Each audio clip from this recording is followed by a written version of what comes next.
Hi guys, those of you that are joining us now, we're going to be starting our live chat very soon. Just waiting for more people to come in. But those of you that have joined, my name is Patrick Masego, and I hope you guys are going to enjoy the chat that we're going to have today.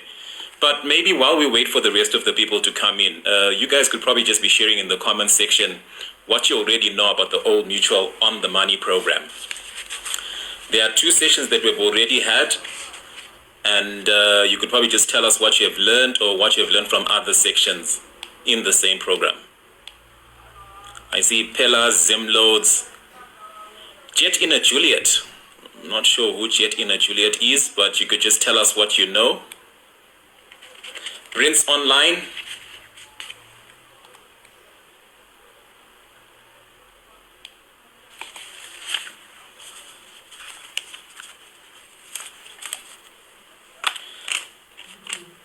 We're going to be having a very exciting program today, and we're going to be joined by Gamu, the face behind the brand Make Up By Gamu.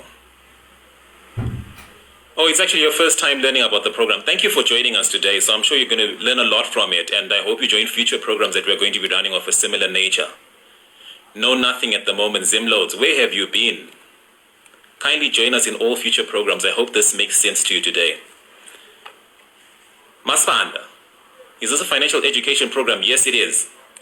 Old Mutual On The Money program is a financial education program, and it's based on the characteristics of Africa's big 5 animals. So there are lessons that we can draw from the big 5 animals in Africa that we find, and the lessons that we're going to be drawing today and throughout this program are financial lessons and how you can best manage your finances.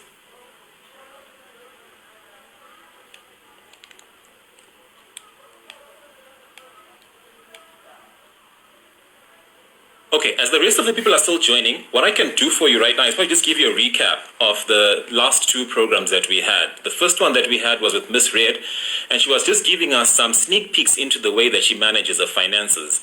And one of the things that she did bring up in the interview that we had was to say that, she had a casual relationship with money. Now that's quite interesting, because when you say a casual relationship with money, what you're saying is that you meet here and there. It's never anything serious. And my hope for you is that your relationship, even if it does become a casual one, where you meet once in a while, like at the end of the month, that the frequency of your meetups could be more often, and to have a higher frequency and the rate at which you're meeting your money. And this is one of the reasons also why we have this program, because we just need to help people better understand their finances, manage them well, so that there's no month at the end of the money, that your money can last longer than that. And then the second gentleman that we had on the show was Gilbert, who was the head of the head of interest-bearing investments at Old Mutual, and he spoke at length about being deliberate about securing your financial future. Now, he is very well placed to speak about that because he heads investments. And the secret that we learned about with Gilbert was that of the buffalo, how it's deliberate and steady, and how it steadily protects its herd, knowing that its strength and future lie in the numbers. Now, the minute you hear about strength, future, and numbers, the first thing that comes to mind is investing. And this is what Gilbert was teaching us about. But one of the things that struck a chord when Gilbert was presenting was that, he spoke about investing for lobola. Now, I don't know how you guys would take that, but it's quite interesting, because, if I had heard that advice before I got married, I would have been in a better position. I had to sell my car in order to pay lobola. Not that I regret the decision, because 10 years later, my car would have depreciated greatly in value. But my wife, she's like wine. She's getting better. She's getting better with age. So one of the things that I learned from his presentation was that, we need to invest our money in things that appreciate in value. Having said that, also, I do appreciate that I am on a live chat. So one of the things that I do learn also is that I need to be very careful what I say here, just in case I get home to a very cold supper. So if my wife is listening, then do know that I've said something very good about you. But today, we are going to be having Gamu with us. Like I said, Gamu is a makeup artist, and she runs the brand Make Up By Gamu. I'm going to be asking her to join us shortly, but I haven't seen any comments from you guys, just to know where you're joining us from, what you guys are into, and what you have learned about On The Money program. Just before I bring her in, could you guys just be telling me what you what you're learning. Zimloads, careful there. No, no, no, no, no. I've been very careful and I've chosen my words quite well. I did say she ages like a fine wine. She's getting better. But thank you for the warning, eh? Can't be too sure with these things. This is a live chat after all. There's no way that I can edit this video just after.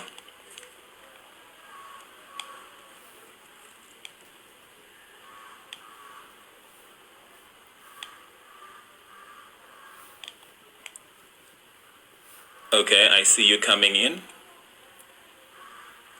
Okay, like I said, we're going to be having Gamu today. She's going to be joining us. I'm sure she's already viewing what's going on currently. I'll just be bringing her in shortly.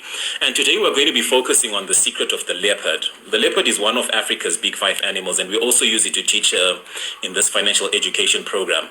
So I'll break it down a bit for you.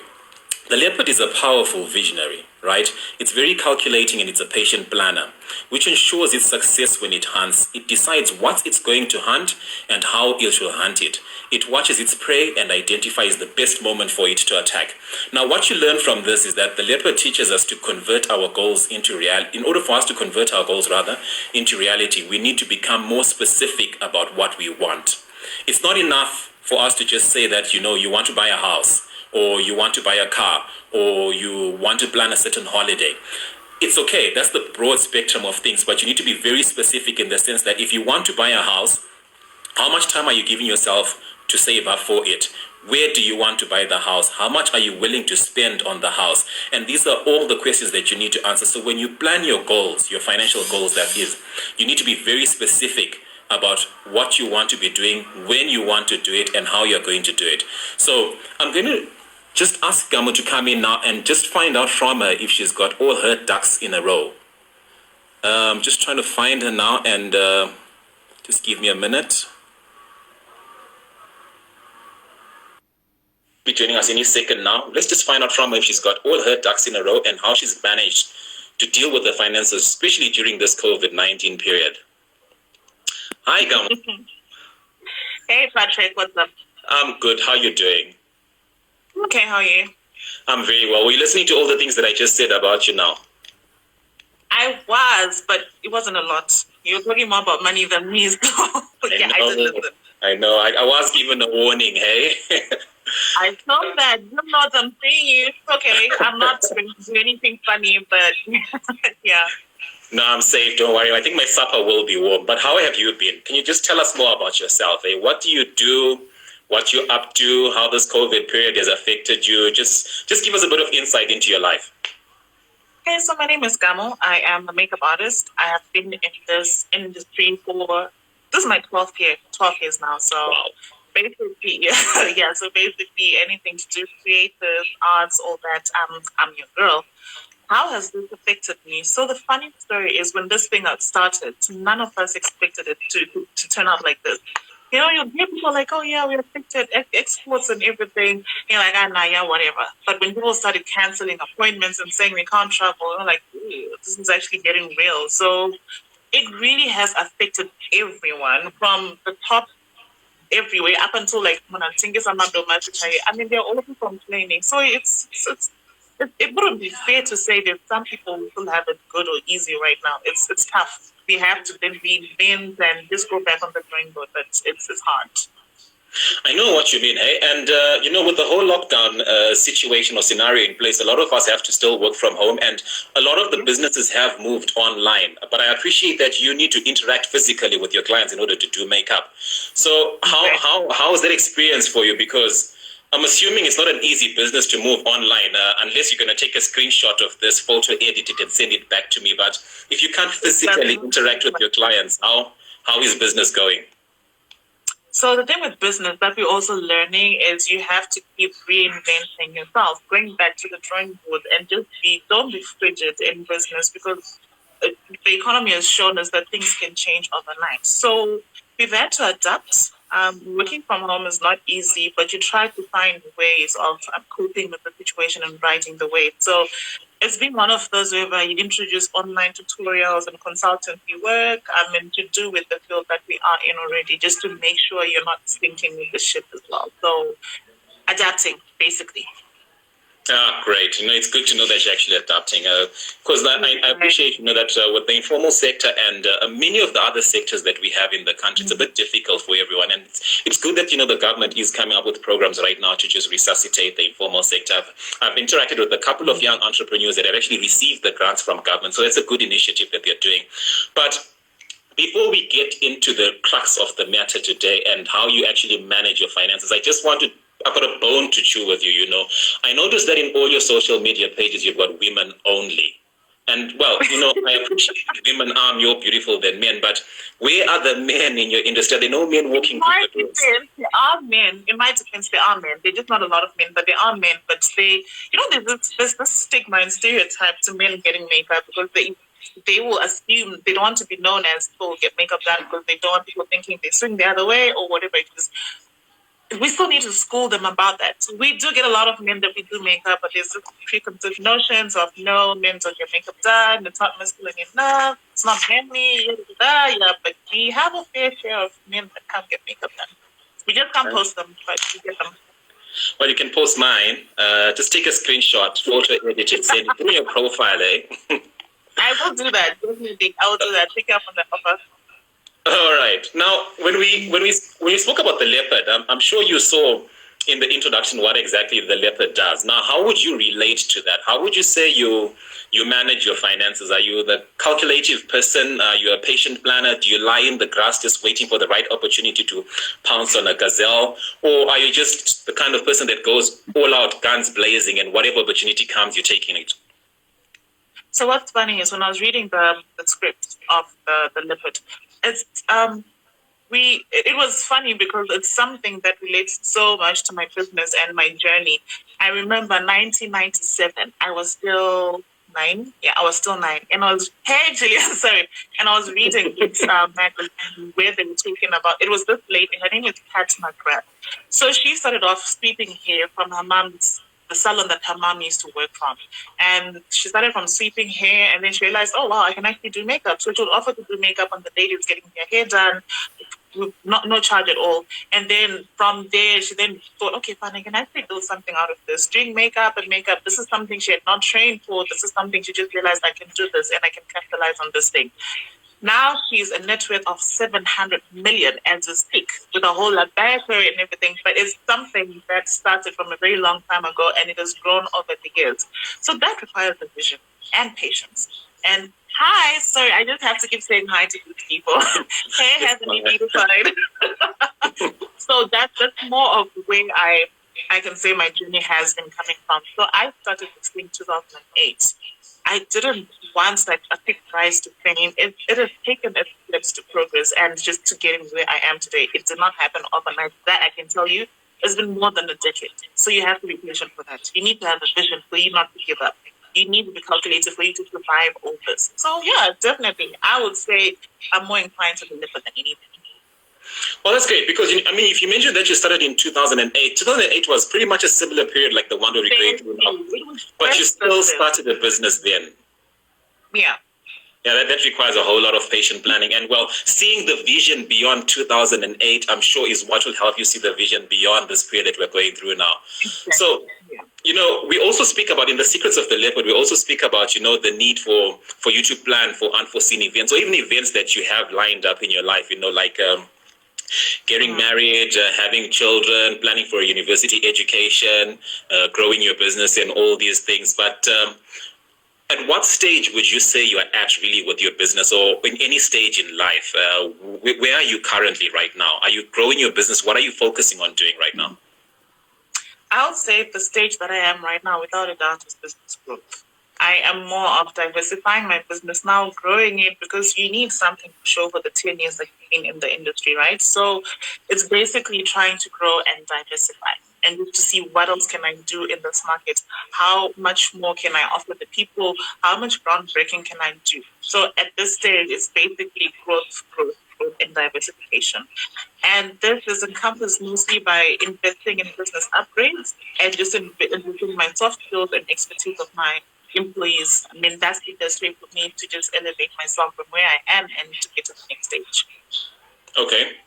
But having gone through the other stages of growth, what would you say are the major lessons that you probably gleaned from them? Because you started in 2008, and that was a financially challenging period as well. So all through the stages, what lessons did you take out from that? I would say financial discipline. Just knowing that you won't make money overnight, and it takes money to make money. And money just sitting on its own will not grow. You also have to invest it. So basically, financial discipline and patience. That's one thing that I've been taught by this journey from when I started up until where I am and envisioning where I want to go. Okay, it takes money to make money. That's a very deep statement. Would you care to explain? Because we could lose a couple of people though when we talk like that. Now, what happens to those that don't have the money and really still want to start? I don't believe there's anyone who can say I do not have the money. Because if you save 5 cents today and invest 5 cents, you're going to be 5 cents richer tomorrow than you were yesterday. That's one thing I can tell. So when we say money, it takes money to make money, I'm not talking about $1 million. I can tell you when I started, I did not have anything. I basically took my salary from my old job, and then I went and I bought the things that I needed. That's using the money to grow my business, to investing in the stock that I'm going to use to make more money. So it's not always about a lot of money that you invest in. It starts off with buying the assets that are going to enable you to grow your business and go further.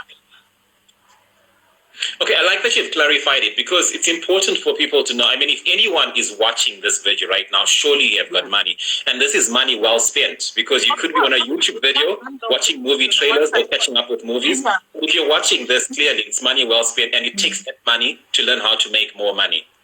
But there's someone that actually commented and said, how do you practice financial discipline? That's Masmanda, under the lioness. Okay. Oh, wow, she's a lioness, hey? That's nice. So,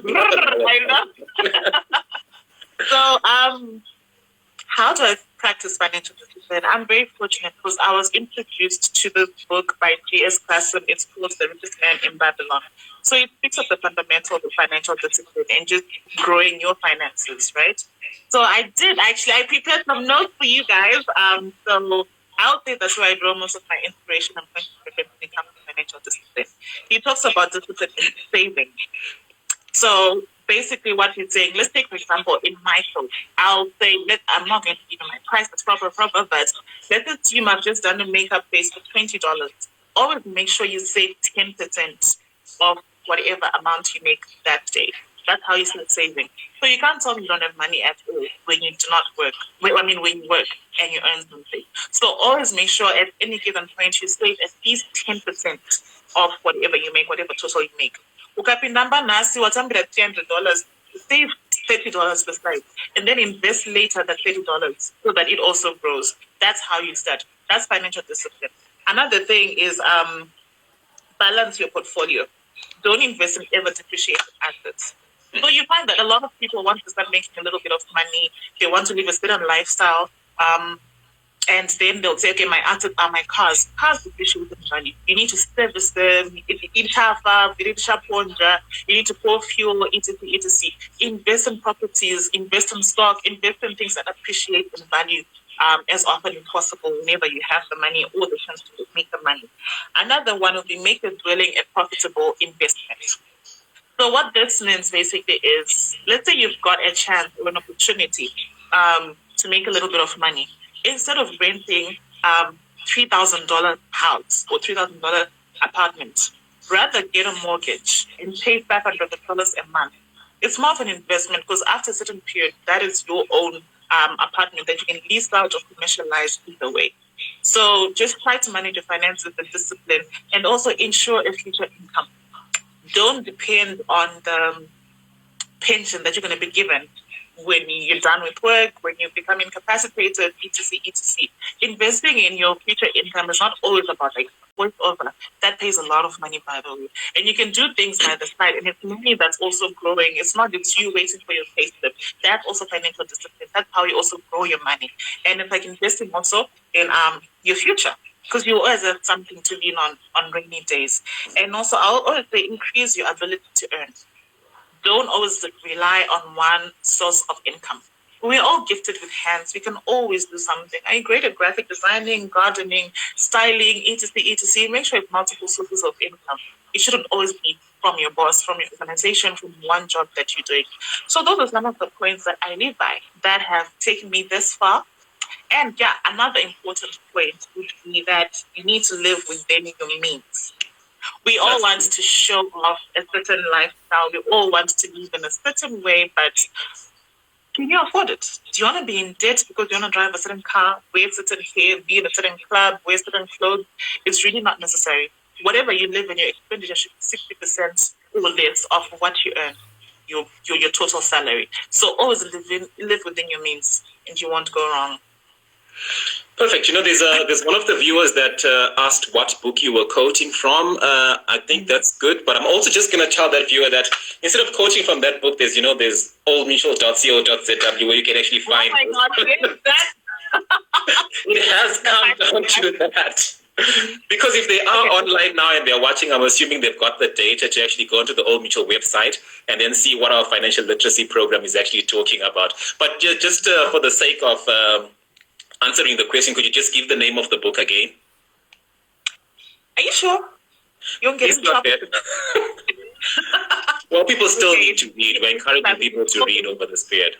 Sorry? Exactly. It's called The Richest Man in Babylon by G. Oh yes, I think I did see a comment. Someone actually did give an answer to that. Yeah, so yeah, that's the one. So it's not that thick, it's not that big. And also, everything that you're going to find, I'm sure Old Mutual can also just provide an inner scope of what we're talking about. Okay, yeah. We can always interact with the people directly. Exactly. In case you don't comprehend what's being talked about in the book. Okay.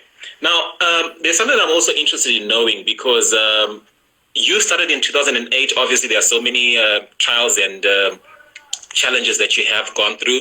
But I'd like to know if you've got any goals or if you had set any at the beginning of this year, pre-COVID, and then you had set probably your short-term, your medium-term, your long-term goals and how this COVID pandemic has actually affected your goals. A lot of people would have set certain goals at the beginning of the year, but then COVID then hit us and it derailed everything. From starting the year by saying you wanted to probably lose 10 kgs in weight, subscribe to your gym membership, and then COVID comes in and now you're sitting in front of the TV with a bowl of popcorn. It just kind of messed everything up. So how has COVID hit you and how has it affected your goals? Like I said, it took us all by surprise. We didn't expect it to be this bad, right? But it also boils down to what kind of a person are you? Do you give up easily? Do you have what it takes? Are you built to fight? Are you built to just ride the wave and see where the flow takes you? So for us, we then had to go back on the drawing board and say, guys, what do we need to do right now? Our event was hit the most because we interact with people so much. But this also taught me that at any given time, things can change. You need to be able to reinvent yourself and keep moving. That's how you do it in business. That's how you stay afloat, as opposed to just waiting for things to be perfect. So many businesses have sunk because of that. They wait for the perfect opportunity, perfect moment, things not change. But visionaries and entrepreneurs will say, okay, that's perfect. I really like what you've said, and I really want you to zone in more on some of the adjustments that you've had to make, in line with COVID and how you've had to adjust your spending, adjust how you deal with the, I don't know, because, we're probably meeting for the first time on this live chat, so I'm not sure whether you're an outgoing person or you're the kind of person that just makes your money and are quite reserved and stay at home. What major adjustments have you had to make financially to survive this period? Lifestyle changes have hit me the hardest. So I am a car fanatic. I love driving, I love racing, I love bikes, I love traveling and all that. But now I've realized that my finances cannot support my lifestyle right now because I'm not bringing in as much as I would want to spend. So you have to cut off some of the things that are not necessary. Some leisure and certain lifestyles that need an extra income to be supported. So eating out, takeaway, see those things, they tend to dig into your pocket more than anything else. Yes, I'm a cake and chocolate person. I've had to cut down on cake and chocolate and eat from my budget. So I saw that one. Yeah, I had to cut down on all the certain things that I think of as treats. I think of as like hobbies and leisure and just focus on the necessities. So yeah, basically saving as much as I can, knowing that I'm not bringing in as much as I used to. So whatever that I'm spending, it has to be a third of that I used to spend back in the day. Because that money is not coming to be replaced by anything from what I'm taking. Okay, cool. I really enjoy the points that you give. Come, uyazisindebele. Yasizwa sibili. Yeah, ngiyathuza Silva, ngiyathuza. So isembuza ngabuza ngesindebele uzabuzwa ukuthi ngikhuluma ngani. Yeah, I can understand what you're saying. Perfect. No, I just wanted to find out if you could, because I wanted to speak to you in Ndebele, have you speak to me in Shona, so we just get a conversation going and we all understand one another. And then the people in Beitbridge, the Wenda speaking people in Beitbridge that are watching, the Sotho speaking people in Gwanda, and the Nambia speaking people in Wangi can all understand, I hope. There's someone actually asking me.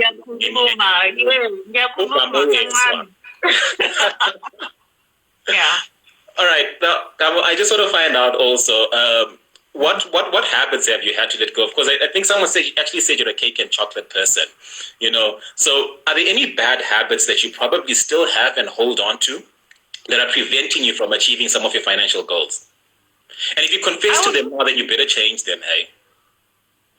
I would not say I have bad financial habits personally, but I do have family and friends I've had to advise against certain habits, just so they can get a bit of financial discipline. So I'll take, for example, I've got a cousin who is just addicted to betting. And I'm like, that money that you keep betting on, you can actually invest something. I mean, you spend how much trying to buy... Okay, I'm not going to say the word because then that's somebody else's business. But yeah, and also casino... And I can't say it, but there's certain habits like betting, all those things that people spend so much money on hoping and relying on baby luck. At this point, we cannot really live and survive on baby luck. You really need to think long and hard before spending whatever penny you have at the moment. Okay. I think that's good. Now there's Miss Tari 95 here that's checking in and saying the Wasus are here. I'd ask you, Gamu, to greet the Wasus for us. I should say, by the way, Muriwabi. Is that what you say, Muriwabi? Muriwabi. I hope. Well, she'll type it. She'll tell us how we greet her there. Okay, now... There's obviously a difficult question that I'd probably want you to answer now because, being in Zimbabwe and having gone through all the trials that we have been through, there are probably some viewers out there that are looking at it and thinking that, most of the things that you mentioned are really not practical. How do you save in our environment? How do you do A, B, C, D, E? Some of the goods that we have are imported. I'm sure even some of the products that you are using are importing. So if someone is to come to you now and tell you that, most of these things that you're mentioning really don't work, how would you respond to that? I would then say, because I used to be that person who asked that question, that look at the economy that I am in. It's very difficult already for me to run a business because I have to import most of the things and the duties are ridiculous and. But someone always reminded me that keep your eyes on your vision. That will give you all the discipline and planning that you need to achieve your goal. So basically, I'll say your vision determines your planning process, right? So the discipline is the key in this instance. You say Zimbabwe is very difficult. I can't save. I can't do ABC. I can't do ABC. I'll then just bring you back. That's how you say it. Okay, fine. Yes, that's how I say it. Great. I got it right. I'll bring you back to the whole issue of no amount is too little to save. If you can watch this, you can afford. If you can watch it, you actually have money. I mean, how much do you buy data for? So that day, can you please not buy that data and save that 50 cents that you're going to buy data and then invest that 50 cents, go buy seedlings and then and then go sell that and then get that money and. Your vision basically determines your planning and you all just have to be disciplined and patient. But we cannot say that, I can't afford this, I can't afford that. If you can afford right now just to be able to be on the phone, you basically can afford to save. Start somewhere. 5 cents is enough. No one ever started above there. We all have to start somewhere. And it's never easy. So the discipline and keeping your eyes on what you want, envision what you want every single day. I would also say keep a tangible source of your vision. As in have a vision board that you always look at every single day. It will hammer the thought of what you want to do, etc. So that's that. If, for example, someone wants to open a bakery, but they they work, maybe I'm shopping they work, they're getting paid like $50 a day, US dollar. But $50, I would say $5. That $5 is gonna buy you 2 bowls, mixing bowls. The next month you're gonna save this much, the next month you're gonna save that much. And then you're gonna start somewhere. Eventually you will get to where you want, but you have to start now. You have to start with at least 5 things to be able to get 5 million maybe 10 years from now. And your goals have to be practical. And you need to set practical timelines to achieve them as well. Bill Gates, he started off where? But right now he's a billionaire, right? But he did not achieve that status overnight. And things were also not easy. It may be a bit more lenient, but definitely was not easy. But you just have to keep your eyes on the vision and be disciplined. Nothing happens overnight. Okay. I like what you've said, and the long and short of it is that really you just need to start where you are. You can't wait for any better opportunity to start except for now. And today is the only day that you have. So if it's saving that you need to start, just start saving now. Yeah. If it's planning for, have the plans in place now. So where you are is the best place for you to actually start. I like that. Exactly. But Rome wasn't built in a day. That's true. Yeah. Hey, Brian. So, yeah. Okay, now we're going to be coming to a close now, but I just wanted to know what financial advice you'd give to someone, either in your line of work or any industry. I know you could be a bit skeptical in giving financial advice, but maybe just to let the viewers know that whatever you're going to say is not doctrine, it's not cast in stone, it's not textbook, it's probably just what you think and how you think people can probably save, or maybe what has worked for you. I know you've highlighted a lot of things that have worked for you. Before we answer that question, Patrick, someone just asked that, is it a good time to get a loan from the bank to start a business right now? Hey, Shami, what's up? What would you say to them?